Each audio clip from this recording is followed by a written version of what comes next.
Welcome into a special edition. I guess we can call this the next level, since Greg Barnes and I are about to go next level. Sponsored by Johnny T-Shirt. They are the title sponsor to this podcast. Also, Congruity HR. Your needs for HR and all that. Go to congruityhr.com/Tar Heels for a free assessment for your small business, local, everything you need to handle your small business from HR to payroll. That you concentrate on the people and the business while they handle everything else. Greg Barnes, this is some news that may be long time in the making, but I want to get you in here and go with all the details, because one thing that we've known over the years is the details and the facts can get lost in the immediacy and the social media world and all that. So let's break it down. How did we get here today? Tez Walker immediately eligible to play for North Carolina. Whew, Tommy. It's ridiculous that we had to wait until October 5th to get to this moment. Let's just lay that out there.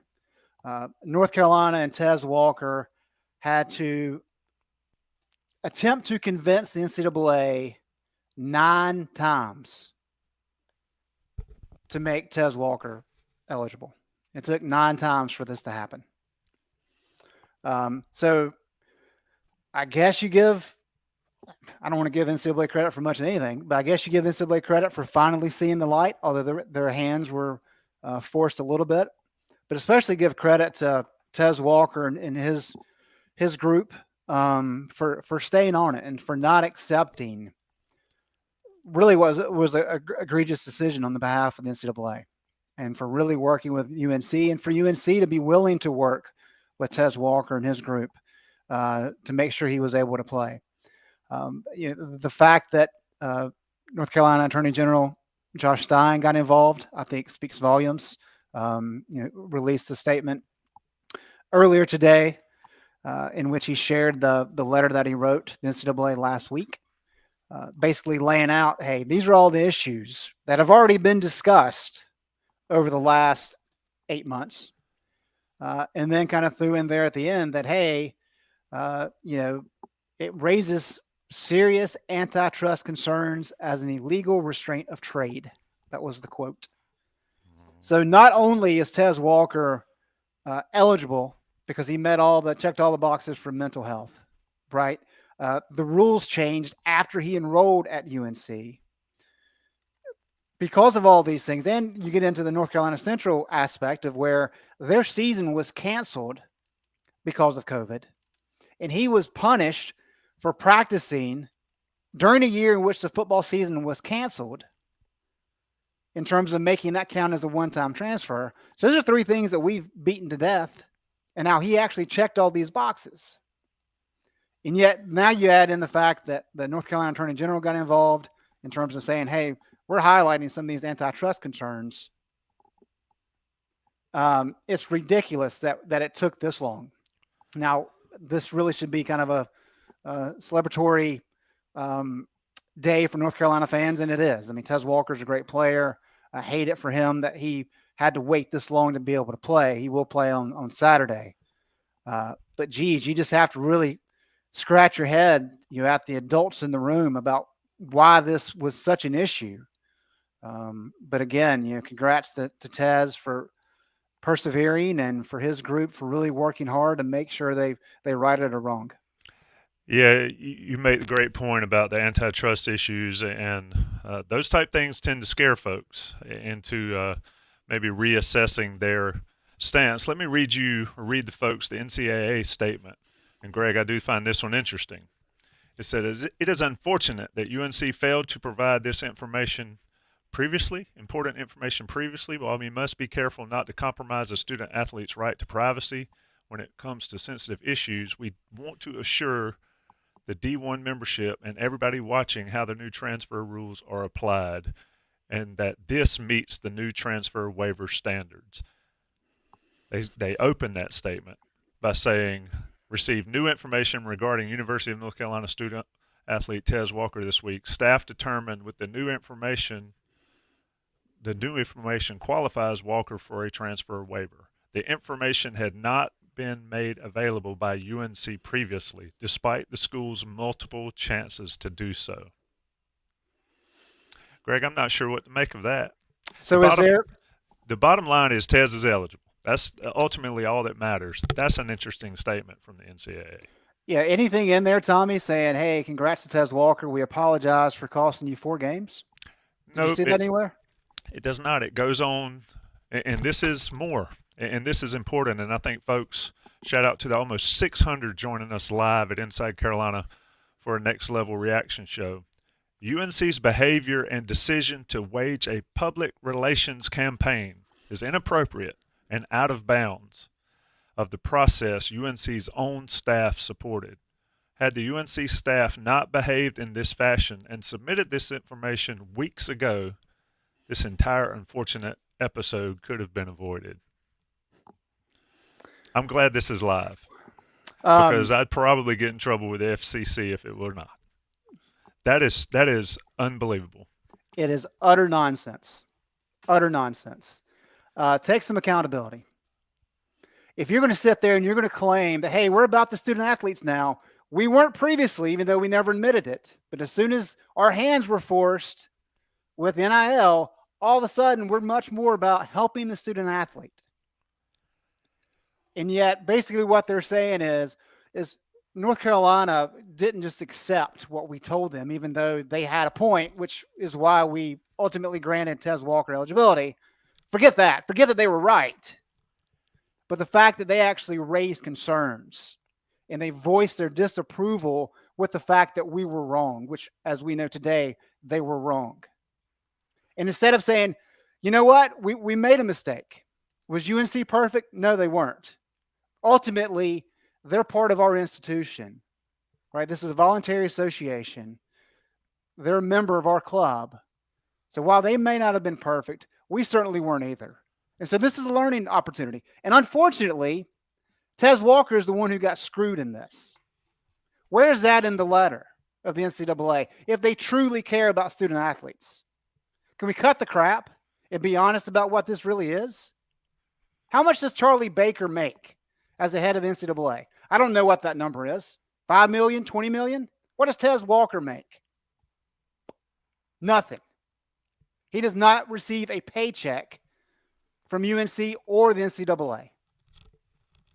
And yet, instead of saying, sorry, kid, we made a mistake, enjoy the game against Syracuse on Saturday, the NCAA stoops to this level to say, well, North Carolina really just screwed this up. And that's it. Give me a break. Yeah, I mean, I started this live stream earlier, and then you had to get some more information. And this is why, folks.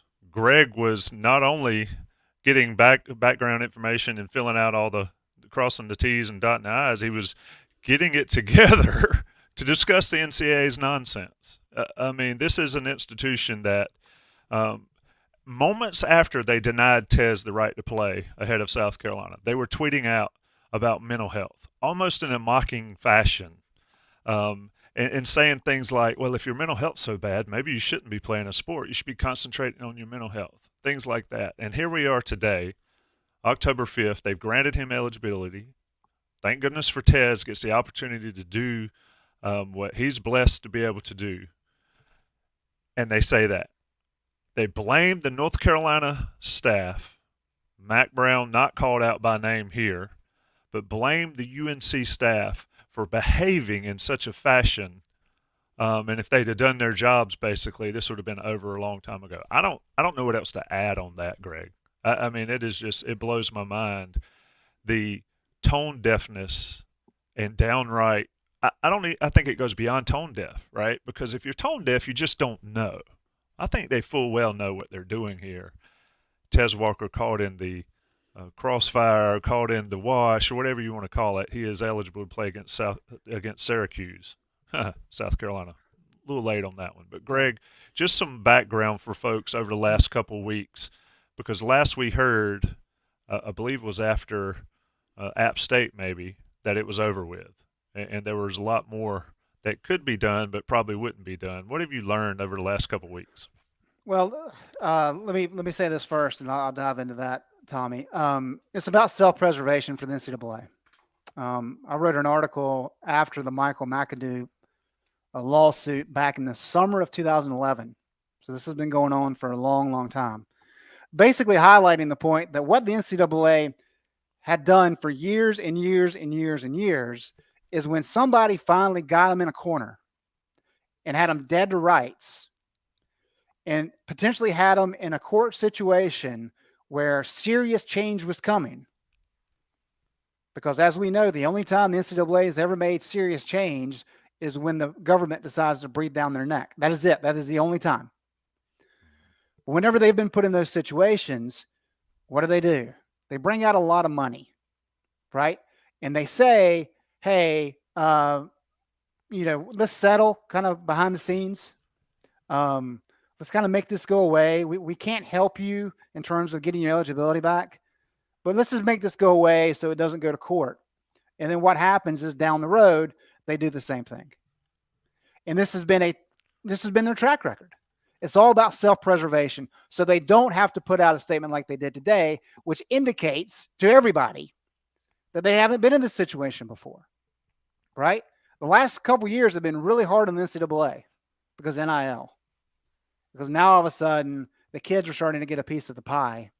And that means less money going to the NCAA. That's where it's going anyway. And so this is a unique situation where Tez's group was able to force the issue now and not do it after the season where it wouldn't help Tez whatsoever. And the NCAA could kind of make it go away.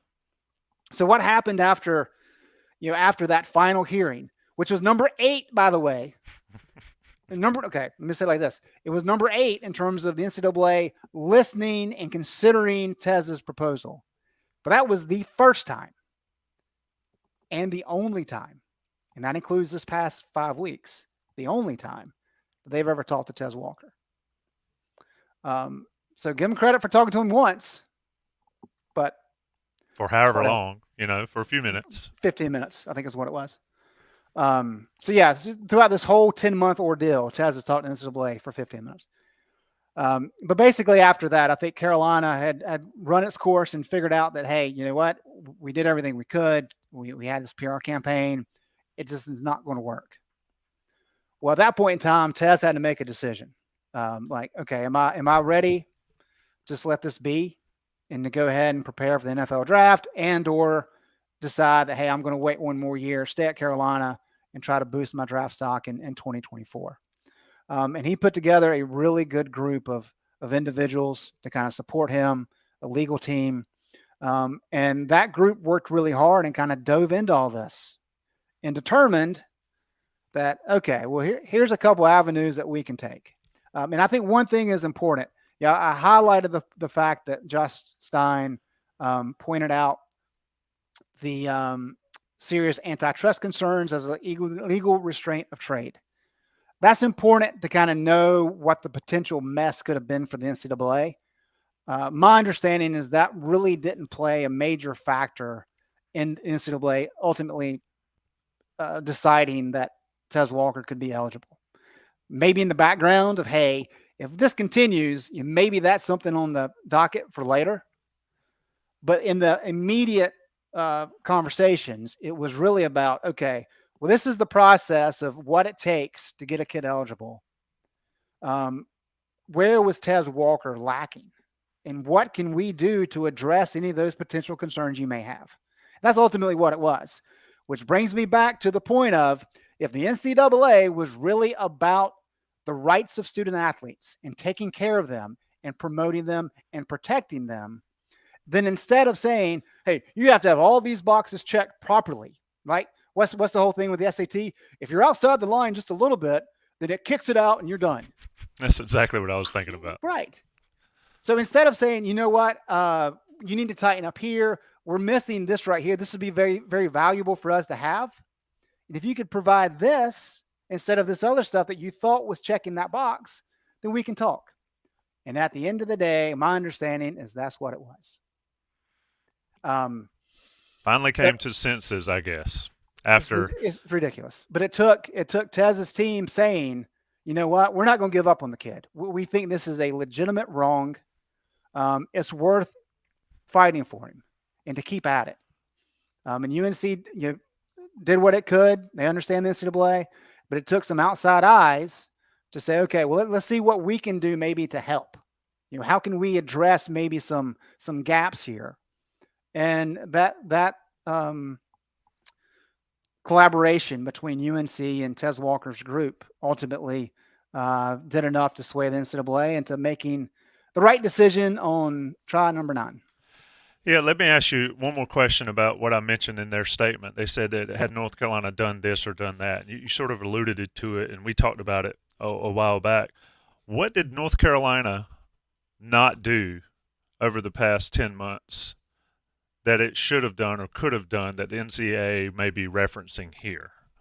I'm just curious in that regard. So I'm a little bit limited in how much I can share. What I can say, I think probably the easiest way to phrase it is this. Everybody knows, we've talked about before, but I'll kind of go a quick history. Last summer, the NCAA, well, not this past summer, summer of 2022, the NCAA was seriously considering allowing student athletes to transfer as many times as they wanted without losing immediate eligibility.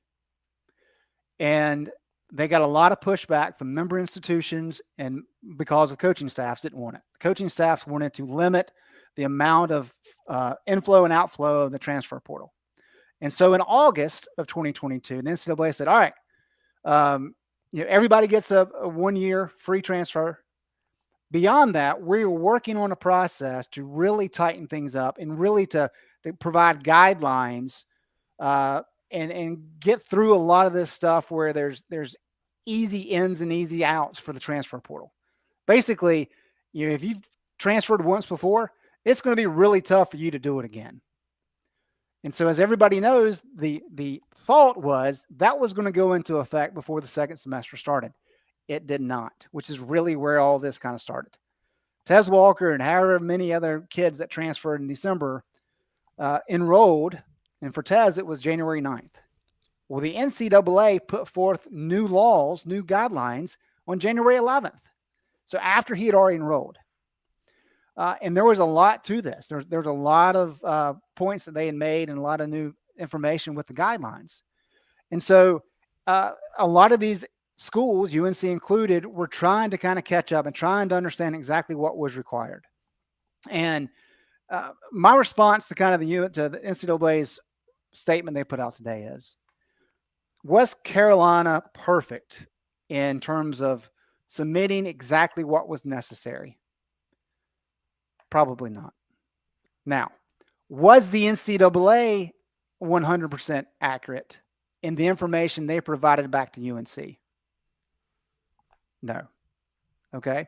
And so because of how all this came about very quickly, there were mistakes made on both sides.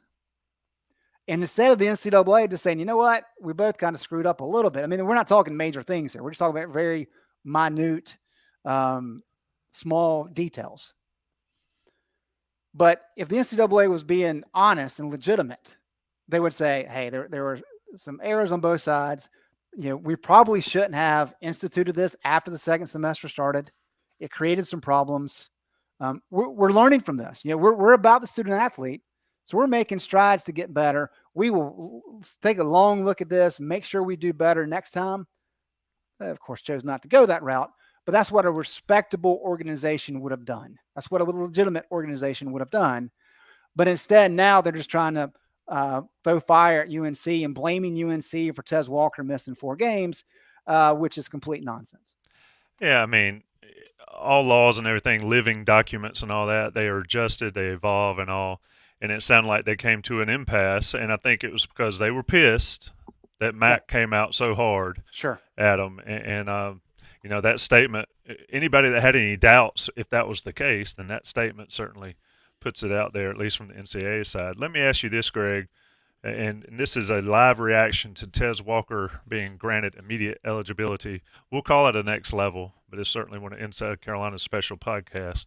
And shout out to Johnny T-Shirt and also Congruity, sponsors of this show. But Greg, how much of the fire of seeing other guys granted eligibility whether it was the Minnesota player, the Colorado running back, and all these cases that just keep coming through where they're granting them, okay, you can play. Okay, you got it. You can play. That sounds great. You can play. How much of that really fueled all of this animosity and drive by everybody involved to help Tez? I mean, is that something that people said, look, that guy doesn't have the same case as Tez does, but you're not letting Tez play. I mean, where did all that play out? I don't know that play. I think that was a much bigger deal with the fan base. And the reason I say that is UNC is a member of the NCAA. I want to make sure that people don't forget that. And member institutions are ultimately the ones who vote on a lot of these policies that come into play. But the NCAA, for a long time, has been all about confidentiality. If you go back to 2010, one of the ways that we were able to pinpoint when some of the interviews were taking place with Marvin Austin and Greg Little and Robert Quinn and some of those guys in the summer of 2010 is because I was able to make public records requests to UNC. And through that law, they had to provide information of communications they had with the NCAA. Well, as soon as the NCAA figured out what I was doing, they all automatically changed course. And there was no longer these types of email exchanges. And they set up this private server so that everything went through that so they can circumvent the public records law. And that's... Is that the Greg Barnes law? Well, I'm not going to take credit for it, but that kind of speaks to some of the issues that they're so confidential in terms of how they try to handle things. And so because of that, while you do see these stories of, hey, this kid played at like 3 schools and he's eligible, well, everything's confidential. So UNC did not have a way to go to Colorado, for example, where the kid was declared eligible and say, yeah, we want to see his case file. We want to see exactly what boxes he checked to be able to get eligible. You can't do that. And so while the fan base understandably was saying, hey, well, how is this kid getting to play and Tez is not? I think what the NCAA said, and correct me if I'm wrong here, Tommy, I think they said like 20% of the multi-year transfer waivers were accepted, were granted. So 8 out of 10 did not get cleared. And Tez was one of those until today. And so you really just kind of throw in darts at a board saying, well, we think maybe it's this, we think maybe it's that. And so because of that, you can't waste your time, as the UNC compliance department, as Tez and his lawyers saying, we're going to guess on what happened. We have to really focus on the case at hand. And do we believe that Tez has a legitimate case? Clearly they did. They kept fighting. And ultimately, the NCAA made the right decision.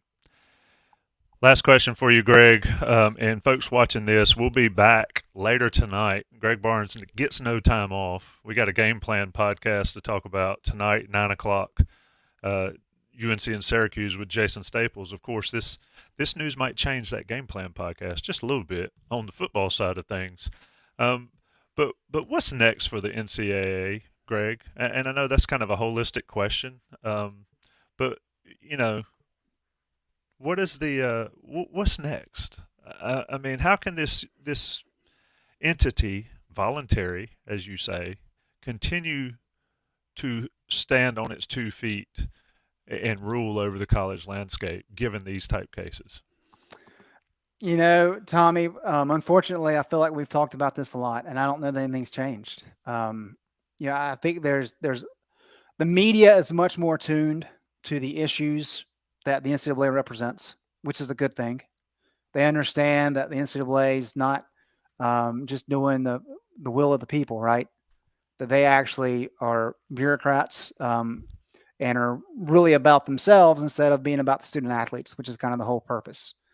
And so that's beneficial, that there is a lot of media pressure. Therefore, when this stuff happens, the media is going to jump on them more, which is necessary. But as we've discussed before, member institutions seemingly do not care about the NCAA and its decisions unless it is affecting them. Directly, correct. Directly. And then when you get into it, right? When you get into the weeds, you're like, this is nonsense. Like this is not how it should be. And yet other schools, NC State's NC State, right? But think about like NC State in terms of their view of Tez Walker, and if the situation was reversed, right? NC State don't want Tez Walker to play because it's a competitive advantage on the field. Would Carolina want Phillip Rivers to be able to suit up for NC State? No. And that's really what you're dealing with. And until there's a large collective group of member institutions who say, you know what, this is an issue that needs to be addressed. What did Charlie Baker? Well, I guess it wasn't Charlie Baker. It was the Division I council head guy from Georgia. Said in the letter, when he was kind of blasting Mac, he said, hey, if you got a problem with it, change the rules, address the rules. And he's right, but that's also a little bit nonsensical because he understands that there has to be this massive swell of schools wanting to make this type of change, and there just really isn't. And unfortunately, that's kind of where we're at. Yeah, for me, it's kind of like the NCAA works, and most schools are like the person who hires somebody to, build a house. They don't really care how it gets built, as long as it's built and they can live in it. But obviously there are different levels going into that, and you don't ever notice it until it's time to look at it and figure out what's wrong with it. And North Carolina's had to deal with that quite frankly, quite often. And Greg Barnes has certainly got that experience in dealing with the NCAA. We're calling that the Greg Barnes server. There is a Greg Barnes server up in Indianapolis. Probably dusted it off for this one. Greg, anything left before we get out of here in this live reaction show? I guess at almost 2:00 on Thursday, October 5th. Well, I hate that we spent the half hour here, Tommy, kind of blasting NCAA when it really should just be praise for Tez Walker and kind of all that he's been through, and for him to be able to finally play on Saturday. I think it's important for fans to understand that while he did practice with the first team in training camp, once it became clear that he was not going to be able to play, Carolina had to move into the scout team. Why? Well, one, there wasn't a lot of hope that he was going to be able to play, and you only have so many reps to give out during game prep. So typically, first and second team guys get all the reps, maybe a third team guy, and everybody else is on the scout team helping to prepare the starters for the next opponent. Well, as optimism started to build, really starting last Wednesday, so about 9 days ago, that, okay, there's a chance here, things kind of changed course a little bit. And so I know as of today, Tez Walker didn't run with the ones, he did run with the twos. So what that tells me is that given that he's been cleared to play, he will play a lot on Saturday. And not to give any secrets away, but I don't think anybody would be surprised if there's a few plays drawn up specifically for Tez Walker on North Carolina's first series. Yeah, I watched, I was Jeremiah Holloway and myself, and I was on a couple Syracuse podcasts earlier in the week, and we talked a lot. And I thought this might have been possible, but I was never thinking we'd get here given what's going on. And they all ask about Tez Walker, and they realize the importance he is for North Carolina's offense. We will talk about that and a lot more tonight on the game plan with Jason Staples and Greg Barnes. Greg, it is always a pleasure to talk this stuff with you because you've been on it. You've been on it since July 2010 when you called me at the beach and told me that trouble was in town, and trouble, that name was NCAA way back then. And you've been on top of these issues ever since. Tez Walker, the latest.